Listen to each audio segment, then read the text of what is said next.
హరహర మహాదేవ శంభో శంకర. మనల్ని కష్టాలు పాలు చేసే 100 అలవాట్లు ఇవే. ఇవి తెలుసుకుంటే అందరూ అదృష్టవంతులవుతారు. మహిళలు డబ్బులను ముట్టుకునేటప్పుడు స్నానం చేయకుండా ముట్టుకోకూడదు. పొద్దెక్కే వరకు ఇంట్లో నిద్రపోకూడదు.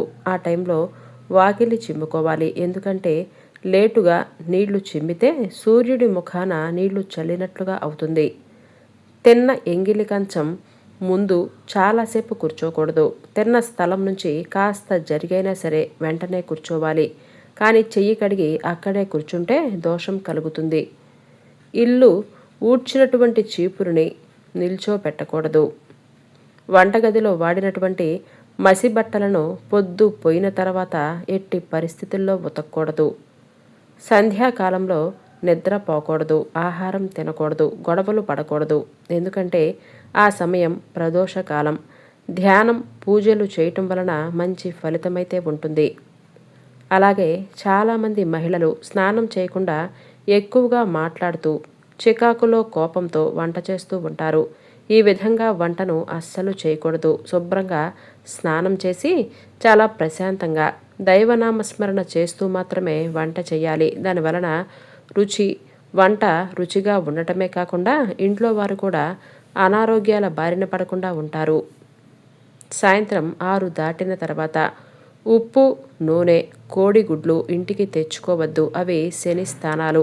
అలా తెచ్చుకుంటే శనిని మనం ఇంటికి తెచ్చుకున్నట్లుగా అవుతుంది. శనివారం రోజు చెప్పులు, గొడుగు, గుడ్లు తెచ్చుకోకూడదు. శనివారం రోజున నలుపు వస్త్రాలు ఇంటికి తీసుకురాకూడదు. ఎవరైనా శనివారం రోజు బహుమతిగా ఇనుము వస్తువులు, నల్లటివి, నీలి వస్త్రాలు, గొడుగు, చెప్పులు ఇస్తే పొరపాటున కూడా తీసుకోవద్దు. భార్య తిన్న ఎంగిలి కంచాన్ని ఎప్పుడూ కూడా భర్త చేతికి ఇవ్వరాదు. చిరిగిపోయిన చాపల మీద అస్సలు పడుకోకూడదు. చాలామంది కూర్చున్నప్పుడు పక్కవాళ్ళు కాళ్ళు దాటి వెళుతూ ఉంటారు. అలా కాళ్ళు దాటి వెళ్ళటం అస్సలు మంచిది కాదు. బట్టల్ని ఇంటిని శుభ్రం చేసిన తర్వాత వచ్చే మురికి నీరు శరీరం పైన ఎట్టి పరిస్థితుల్లోనూ పడకూడదు. చాలామంది కాళ్ళ మీద పోసుకుంటారు. ఇలా చేస్తే దారిద్ర్యం మన ఇంట్లో తాండవిస్తుంది. భోజనం చేసిన తర్వాత స్నానం ఎట్టి పరిస్థితుల్లో చేయకూడదు. సూర్యాస్తమయం తర్వాత తులసి మొక్క నుంచి ఒక్క ఆకును కూడా తెంచకూడదు. మంచం మీద కూర్చొని అన్నం అస్సలు తినకూడదు. లక్ష్మీదేవి స్వరూపంగా భావించినటువంటి గడప పైన కూడా కూర్చోకూడదు. పిల్లలు చూస్తూ ఉండగా తల్లిదండ్రులు గొడవ పడకూడదు. డబ్బులు లెక్కించేటప్పుడు ఉమ్ము పెట్టి అస్సలు లెక్కించకూడదు. ఇక స్నానం చేసిన తర్వాత చాలామంది ఉతికిన బట్టలు ఉండి కూడా విడిచిన బట్టలనే కట్టుకుంటారు. అలా ఎట్టి పరిస్థితుల్లో చేయకూడదు. స్త్రీలు పడుకునే ముందు గాజులు, కమ్మలు, తాళిబొట్టు లాంటివి తీసి నిద్రించకూడదు. ప్రతిసారి ఇచ్చి పుచ్చుకునేటప్పుడు కేవలం కుడి చేతిని మాత్రమే ఉపయోగించాలి. ఎడమ చేతిని ఉపయోగించకూడదు. నేల మీద పడిన ఆహారాన్ని కాలితో అస్సలు తొక్కకూడదు. పూజ చేసేటప్పుడు నుదుటిన కుంకుమ బొట్టు ధరించకుండా అస్సలు చేయకూడదు. చీకటి పడిన తర్వాత ఇంట్లో లైట్లు వేసిన తర్వాత ఇల్లు ఊడవటం అసలు మంచిదే కాదు.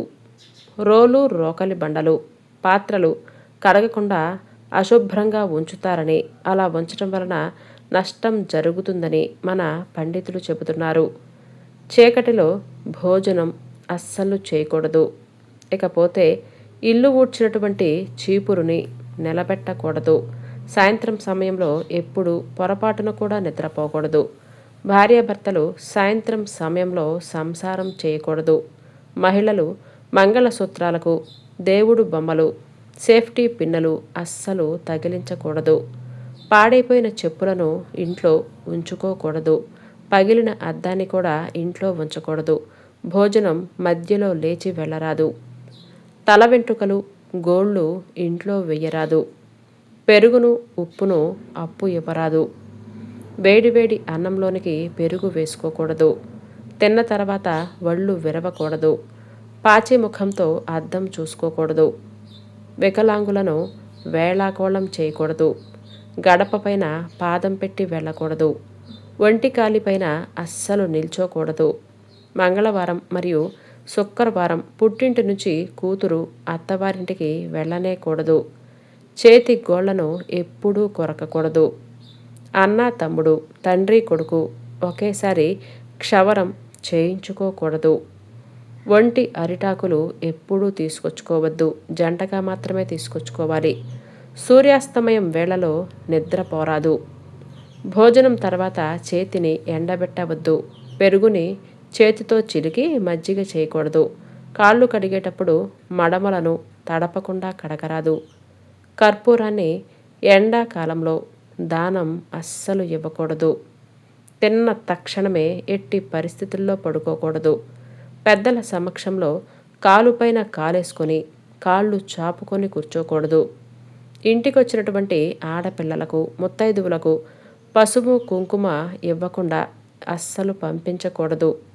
గడప యువతల నిలబడి భిక్షం ఎట్టి పరిస్థితుల్లో వేయకూడదు. శుభానికి వెళుతున్నప్పుడు స్త్రీలు ముందు నడవాలి. అశుభానికి వెళుతున్నప్పుడు పురుషులు ముందుగా నడవాలి. తులసి కోటను ఎప్పుడు ఇంటి గోడలకు ఆనించి నిర్మించకూడదు. ఎంగిలి నోటితో గురువుతో మాట్లాడకూడదు. ఎంగిలి చేత్తో ఏ పదార్థాన్ని చూపించకూడదు. వ్యసనపరులతో, మూర్ఖులతో వాదోపవాదనలు చేయకూడదు. ఇంటికి ఉత్తరంలో నల్లటి వస్తువులు ఉంటే అవి నెగిటివ్ ఎనర్జీని తీసుకొస్తాయి. పూజ చేసేటప్పుడు ఎప్పుడు తూర్పు లేదంటే ఉత్తర దిశలో మాత్రమే చెయ్యాలి. పాలు కారే మొక్కలు ఇంట్లో అస్సలు పెంచుకోకూడదు. ఇంటికి ఉత్తరం మూలలో బరువైన వస్తువులు పెట్టకూడదు. ఇలా చేస్తే ఇంటివారి మధ్య గొడవలు తగిలితే ప్రమాదం ఉంటుంది. చూపుడు వేలుతో బొట్టు పెట్టుకోకూడదు. పగటిపూట భార్యతో అస్సలు కలవకూడదు. పెళ్ళైన స్త్రీలు బొట్టు లేకుండా ఉండకూడదు. నిద్రలేచిన తర్వాత స్నానం చేయకుండా ఆహారాన్ని స్వీకరిస్తే దారిద్ర్యం కలుగుతుంది. నిద్రలేచిన తర్వాత పక్క బట్టలను మడత పెట్టకపోవటం వలన దారిద్ర్యం వస్తుంది. మలమూత్ర విసర్జనలు చేసిన తర్వాత కాళ్ళు కడుక్కోకుండా మంచం పైన నిద్రిస్తే శనిపీడలు కలుగుతాయి. కత్తిరించిన గోళ్లను, జుట్టును గృహంలో ఉంచటం వలన సంపదలు నశిస్తాయి. కాళ్ళు చేతులు శుభ్రపరుచుకోకుండా ఇంట్లోకి రావటం వలన కష్టాలు వస్తాయి. చెప్పులేసుకొని ఇంట్లోకి రావటం వలన దారిద్ర్యం కలుగుతుంది. శనివారం తలంటూ స్నానం చేయకుండా ఉంటే దురదృష్టం కలుగుతుంది. చిరిగిన పాత బట్టలు వేసుకోవటం, చేతి గోళ్లను పళ్లతో కొరకటం, చెట్టు కింద మూత్ర విసర్జన చేయటం, ఇంటిపై కప్పు మీద పనికిరాని చెత్తను మరియు ఇనుమును అలాగే ఉంచటం, విరిగిన వస్తువులను ఉపయోగించటం, గడపల పైన కూర్చోవటం, చెప్పులు మరియు బోట్లను తలకిందులుగా ఉంచటం, ఇంట్లో తుప్పు పట్టిన పాతకాలపు కప్పలను అలాగే ఉంచటం, విరిగిన దువ్వెనలతో దువ్వుకోవటం, చీపురును కాళ్లతో తాకితే శనిగ్రహ దోషాలు కలుగుతాయి. ఇంటి ఆవరణలో ఇనుప వస్తువులను, అశుభ్రమైన వస్తువులను ఉంచితే ఆర్థిక సమస్యలు తప్పకుండా తలెత్తుతాయి. దేవాలయం నుంచి తిరిగి వచ్చిన తర్వాత కాళ్ళు కడగటం వలన దురదృష్టం కలుగుతుంది. కొనుగోలు సమయంలో వృద్ధులు లేదా పిల్లలతో ఎక్కువ బేరాలు ఆడటం, దేవాలయం నుంచి ఖాళీ పాత్రలు వెనక్కి తీసుకురావటం, అంత్యక్రియలు, ఊరేగింపును అధిగమించటం, పైకప్పు పై ఇనుప తీగలను కట్టటం, తలుపుల మీద దేవుడు ఫోటోలు పెట్టటం, ఎప్పటి ప్లేట్లు, గిన్నెలు అప్పుడే తోముకోవటం, నూనె, ఉప్పు నేరుగా ఇతరుల చేతికి ఇవ్వటమో, ఇంటి ముందు రాక్షసుడు ఫోటో ఉండటమో, సాయంత్రం 5 తర్వాత ఇల్లు ఊడ్చటం, సూర్యోదయం వచ్చాక కూడా నిద్రపోవటం, ఆవును, ఎద్దును కాలితో తన్నటం, ఎదుటివారి పేదరికం చూసి ఎగతాళి చేయటం, అతిథులు ఇంటికి వచ్చినప్పుడు వారిపైన కోపాన్ని ప్రదర్శించటం, శ్మశాన వాటికలో నవ్వటం, ఇలాంటి పనులు చేస్తే ఎప్పుడు అప్పుల బాధలతో విపరీతమైన కష్టాల్లోకి వెళ్ళిపోతారు. శనివారం తలస్నానం చేయకుండా ఉంటే శని దోషాలు కలుగుతాయి. మలమూత్ర విసర్జన చేసిన తర్వాత కాళ్ళు కడుక్కోకుండా ఇంట్లోకి వస్తే దారిద్ర్యం తాండవిస్తుంది. అతిథులు ఇంటికి వచ్చినప్పుడు వారితో చాలా మర్యాదపూర్వకంగా నడుచుకోవాలి. వారిని అవమానిస్తే మీ ఇంట్లో ఆర్థికమైనటువంటి ఇబ్బందులు తప్పకుండా ఏర్పడతాయి. మీ ఇంట్లో పదే పదే పాలు పొంగుతూ ఉంటాయి. మీ ఇంట్లోకి ఏదో చెడు జరగబోతుంది అని అర్థం. పాచిముఖంతో గుమ్మం ముందు కూర్చుంటే బయట దారిద్ర్యాన్ని ఇంట్లోకి తెచ్చుకున్నట్లే.